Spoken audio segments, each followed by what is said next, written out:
Hi guys, welcome back to channel. നമ്മൾ പെരുമാനി എന്നുള്ള cinema കാണാൻ വേണ്ടി വന്നിരിക്കുന്ന മരുന്നേട്ടാ. ഇവിടെ വന്നിട്ട് ഞാൻ ടിക്കറ്റ് എടുത്തത്. ഇപ്പോൾ സ്ക്രീൻ മണ്ണിലാണ്.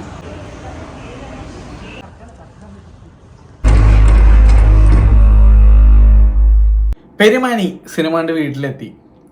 കുഞ്ഞിരാമായണം, ഇബിലീസ്, ആമേൻ, പൂക്കാലം, ഈ സിനിമകൾക്ക് ഒരു പ്രത്യേകത ഉണ്ട്. കുറച്ച് കാരിക്കേച്ചറും കുറച്ച് ഫാൻറ്റസി രീതിയിലുള്ള എക്സാജറേറ്റഡ് ടൈപ്പ് ഓഫ് കുറച്ച് സാധനങ്ങളൊക്കെ കാണാൻ പറ്റും.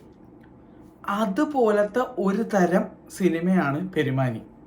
ഈ സിനിമ ഫ്ലാറ്റ് റേഷ്യോ സ്ക്രീനിൽ കണ്ട് അടിപൊളിയായിരിക്കും. കാരണം നമ്മുടെ ബ്രഹ്മയുഗം മഞ്ഞുമൽ ബോയ്സ് എടുത്തേക്കുന്ന ആ ഒരു റേഷ്യോയിലാണ് ഈ സിനിമ ഇരിക്കുന്നത്. ഇത് PXL സ്ക്രീനിൽ കണ്ടാൽ IMAX-ലൊക്കെ കണ്ടു കഴിഞ്ഞാൽ ഫിറ്റായിട്ടിരിക്കും, മനസ്സിലായില്ലേ? അങ്ങനത്തെ ഒരു സിനിമയാണ്. കിടിലൻ സിനിമാറ്റോഗ്രഫി. ഇത് ആരാണ് ഇതിൻ്റെ സിനിമാറ്റോഗ്രഫി ചെയ്തതെന്നുള്ള ഒരു പിടുത്തമില്ല. ഒന്ന് നോക്കട്ടെ കേട്ടാ, ആരാണാവോ ഇതിൻ്റെ സിനിമാറ്റോഗ്രഫി ചെയ്തേക്കണമെന്ന് അറിയാൻ എനിക്ക് ഭയങ്കര ആഗ്രഹമുണ്ട്. മനീഷ് മാധവൻ ആണ് ഇതിൻ്റെ സിനിമാറ്റോഗ്രഫി ചെയ്തേക്കണത്. പുള്ളി എടുത്തേക്കണ ബാക്കിയുള്ള സിനിമകൾ ഏതൊക്കെയാണാവോ? ദൃശ്യം ഹിന്ദി, ഓക്കെ. ഇലവിഴ പുഞ്ചിറ, എൻ്റെ മോനെ, ഓക്കെ.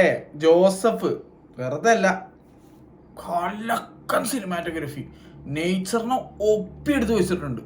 ഒരു രക്ഷ. പെരുമാനി എന്ന് പറയുന്ന സ്ഥലത്തെ ഇതിനും മനോഹരമായിട്ട് ഇനി കാണിക്കാനില്ല. ചില ഷോട്ടുകളൊക്കെ ഉണ്ട്.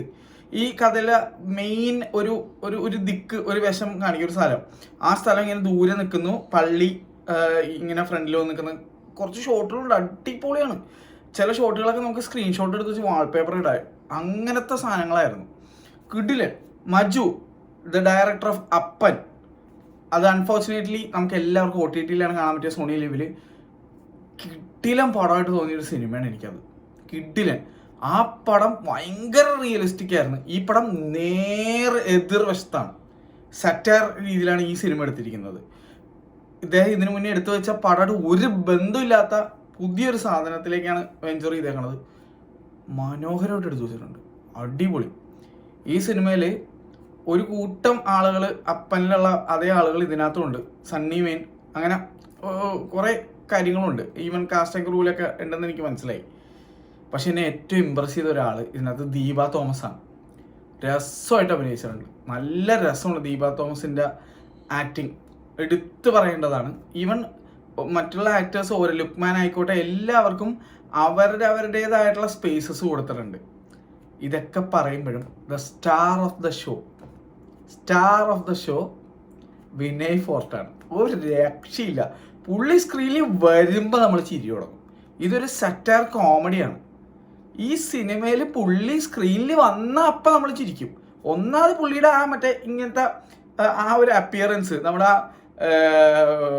ഡാർലിംഗ് എനിക്ക് ഓർമ്മ വന്നത്. ദിലീപേട്ടൻ്റെ മറ്റേ അങ്ങനെ ഒരു വിഗും ആ മീശയും, ആ സാധനമാണ് എനിക്ക് ഈ സിനിമ കണ്ടപ്പോൾ ഓർമ്മ വന്നത്. വിനയ് ഫോർട്ടിന ഒരു രക്ഷയില്ലാത്ത ഒരു ക്യാരക്ടറാണ്. ഒരു സംശയരോഗിയായിട്ടുള്ള ഒരു മണവാളൻ ചെക്കൻ. എൻ്റെ പൊന്നു, അത് കിടിലനായിട്ട് ചെയ്തു വെച്ചിട്ടുണ്ട്. ഇത് പുള്ളി കാണുമ്പോൾ നമ്മൾ ചിരി തുടങ്ങും. പുള്ളി എന്തെങ്കിലും പറഞ്ഞാൽ പിന്നെ പറയണ്ട, കാരണം പുള്ളിക്കുള്ള കാട്ടായം വേറെ ലെവലാണ്. വിനയ് ഫോർട്ട് അഴിഞ്ഞാടിയിരിക്കുകയാണ് സിനിമയിൽ. ഈ സിനിമ എൻ്റെ അഭിപ്രായത്തിൽ വളരെ നല്ലൊരു സറ്റയർ കോമഡി ചിത്രമാണ്. പക്ഷേ ഇതിൻ്റെ ഫസ്റ്റ് ഹാഫിൻ്റെ പേസ് കുറച്ച് സ്ലോ രീതിയിൽ ഇങ്ങനെ ഗ്രോ ചെയ്താണ് വരുന്നത്. സെക്കൻഡ് ഹാഫ് ഫുൾ കോമഡിയാണ്. ഫസ്റ്റ് ഹാഫ് ഇത് തന്നെയാണ്. എന്നെ സംബന്ധിച്ച് എനിക്ക് ഈ സിനിമ വർക്കായി. It was a great watch in the theatre. എനിക്ക് ഭയങ്കര ഇഷ്ടപ്പെട്ടു. ഇപ്പം ഈ ആഴ്ച ഇറങ്ങിയ സിനിമകളിൽ എനിക്ക് ഏറ്റവും ഇമ്പ്രസീവായിട്ട് തോന്നിയ സിനിമ ശ്രീകാന്തും ഈ സിനിമയാണ്. രണ്ടും, ശ്രീകാന്തും കട്ട മോട്ടിവേഷണൽ കിടിലൻ പെർഫോമൻസ് ആയിട്ടുള്ള ഒരു സിനിമ. ഇത് പക്ക കോമഡി സെറ്റയർ സാധനം. എനിക്ക് വളരെയധികം വർക്കായി ഈ സിനിമ.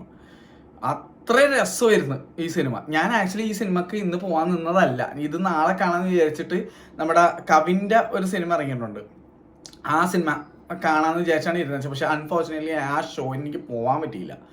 അപ്പോൾ അങ്ങനെ ഞാൻ അറിഞ്ഞോ അറിയാതെയോ ഈ ഷോയിലേക്ക് കയറിയതാണ്. പക്ഷേ ഒരു രക്ഷയില്ല, കിടിലം പടം. എനിക്ക് ഭയങ്കര ഇഷ്ടമായി. എനിക്ക് ഭയങ്കര ഇഷ്ടപ്പെട്ടു.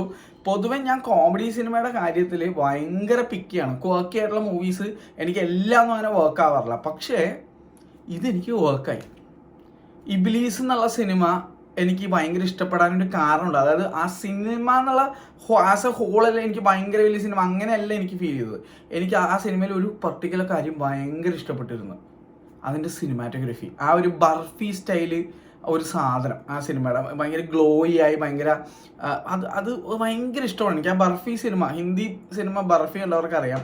ആ ഒരു ഫ്ലെയർ കൊണ്ടുള്ള കളിയുണ്ട്, ഒരു സാധനമുണ്ട് DOP ചെയ്തിരിക്കുന്നത്.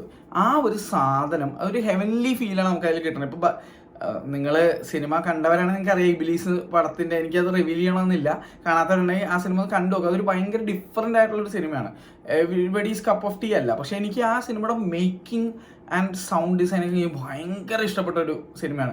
എനിക്ക് ആക്ച്വലി ആ സിനിമ ഇഷ്ടപ്പെട്ടാണ്, മനസ്സിലായില്ലേ? അപ്പോൾ but it is not everybody's cup of tea. ഇപ്പോൾ കുഞ്ഞിരാമായണം ആയിക്കോട്ടെ, 2 തരം ആൾക്കാരുണ്ട്. എനിക്ക് കുഞ്ഞിരാമായണം ഭയങ്കരമായിട്ട് വർക്കായ ഒരു സിനിമയാണ്. അങ്ങനെ കുറേ സിനിമകളുണ്ട്. ആമേൻ പിന്നെ ഭയങ്കരമായിട്ട് ജനറൽ ഓഡിയൻസ് എടുത്തൊരു സിനിമയാണ്. പക്ഷെ പൊതുവെ ഇങ്ങനത്തെ ഒരു എക്സ്പെരിമെൻ്റൽ അപ്രോച്ച് കൊണ്ടുവരുമ്പോൾ മലയാളികൾക്ക് എല്ലാവർക്കും അങ്ങനെ പെട്ടെന്ന് ദഹിക്കുന്ന രീതിയിലായിരിക്കില്ല സിനിമ വരുന്നത്. പക്ഷേ എനിക്കിതൊക്കെ വർക്ക് ആവാറുണ്ട്. ഈ പറഞ്ഞ സിനിമകളെല്ലാം എനിക്ക് വർക്കായ സിനിമയാണ്. ഇപ്പം പൂക്കാലത്തിലും കോക്കിനെസ് ഉണ്ടായിരുന്നു, സെറ്റയർ സംഭവങ്ങൾ ഉണ്ടായിരുന്നു. പക്ഷേ അത് ഭയങ്കര അടിപൊളിയായിട്ട് എനിക്ക് വർക്കായില്ല.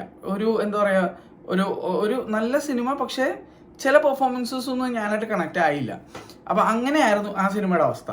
പക്ഷേ ഈ സിനിമയിലേക്ക് വരുമ്പോഴേക്കും എനിക്ക് ഈ സിനിമ ഭയങ്കര എൻജോയബിൾ ആയിട്ടാണ് എനിക്ക് ഫീൽ ചെയ്തത്. പക്ഷേ ചിലവർക്ക് ഈ സിനിമ കണ്ടാൽ ബോറടിച്ചേക്കാം. ചിലപ്പോൾ സെറ്റയർ ഇഷ്ടപ്പെടാത്തവരാണെങ്കിൽ കാര്യങ്ങൾ മനസ്സിലാവണം എന്നില്ല. പിന്നെ എവിടെയൊക്കെയോ നിങ്ങൾക്ക് ആമേൻ്റെ ഒരു വൈബ് അടിച്ചേക്കാം, എവിടെയൊക്കെയോ നിങ്ങൾക്ക് ഇതിനു മുന്നേ കണ്ടെന്ന പല സംഭവങ്ങളൊക്കെ ആയിട്ടൊക്കെ തോന്നും. പക്ഷേ ഞാൻ ഈ അടുത്ത് ഇങ്ങനൊരു സിനിമ കണ്ടിട്ടില്ല. ഇതിൻ്റെ മ്യൂസിക് ഡിപ്പാർട്ട്മെൻറ്റ് എടുത്തൊക്കെ ഗോപി സുന്ദറാണ് ഈ സിനിമയുടെ മ്യൂസിക് ചെയ്തേക്കണമെന്ന് എൻഡിൽ ഞാൻ വായിച്ചപ്പോഴാണ് അറിഞ്ഞത്. ഭയങ്കര ഡിഫറൻ്റ് ആയിരുന്നു, ഭയങ്കര ഫ്രഷ് ആയിട്ട് ഫീൽ ചെയ്തു, ഭയങ്കര രസമായിട്ട് എനിക്ക് ഫീൽ ചെയ്തു. കുറേ നാൾക്ക് ശേഷം എനിക്ക് പുള്ളിയുടെ പേര് എടുത്ത് പറയാൻ തക്കത് അപ്രീഷിയേറ്റ് ചെയ്യാൻ വേണ്ടി എനിക്ക് തോന്നി. വളരെ രസമായിട്ട് ചെയ്തിട്ടുണ്ട് ഇതെന്തായാലും, എനിക്കത് ഇഷ്ടപ്പെട്ടു. പിന്നെ ഡയറക്ഷൻ വൈസ് സൂപ്പർ ഡയറക്ഷൻ. ഒരുപാട് ക്യാരക്ടേഴ്സ് ഉണ്ട് ഇതിനകത്ത്, ഒരുപാട് കാര്യങ്ങൾ നടക്കുന്നുണ്ട്.